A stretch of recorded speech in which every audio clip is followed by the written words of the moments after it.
ওই মাথাটা ঠিক করে ধরিস, একদম লম্বা লম্বি করে বেড়া দিয়ে দেবো। আচ্ছা ঠিক আছে ভাই, ধরতেছি। এই যে এই জায়গায়, হ্যাঁ হ্যাঁ ওই জায়গায়। এই জায়গায় করতে কর। আচ্ছা ঠিক আছে, দে এবার মাটি দিয়ে দে। ও ভাই, এই যে বাড়ির মাঝখান দিয়ে ঘিরে দিচ্ছেন, তা বড় ভাই বেরোবে কমনি দিয়ে? বড় ভাই বেরোনোর তো পথ ওর নেই। পথ থাকার দরকার নেই, ও যেমনি দিয়ে বেরোয় গে। ওর আজকে তে রাস্তা বন্ধ।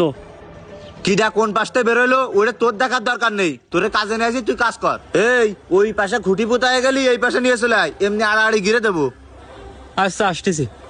তাহলে আমি দড়ি বাঁধতে দিলাম। আচ্ছা এবার বেড়াটা নিয়ে এসে আড়াআড়ি দিয়ে দে। এই কি রে, তোরা বাড়ির মাঝখানে এইভাবে ঘিরাঘিরি করতেছিস কেন? ঘেরবো নাতে কি করব?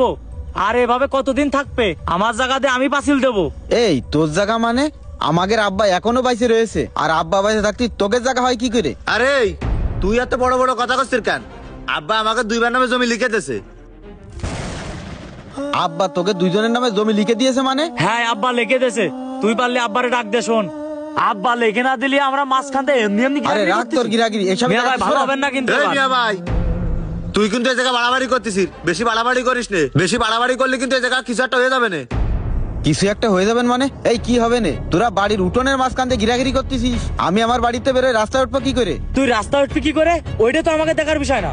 আব্বা আমাকে জমি লিখে দিয়েছে, তুই পারলে আব্বার কাছ থেকে বুঝে নিগে। খবরদার আর আমাকে সাথে ঝামেলা করবি না।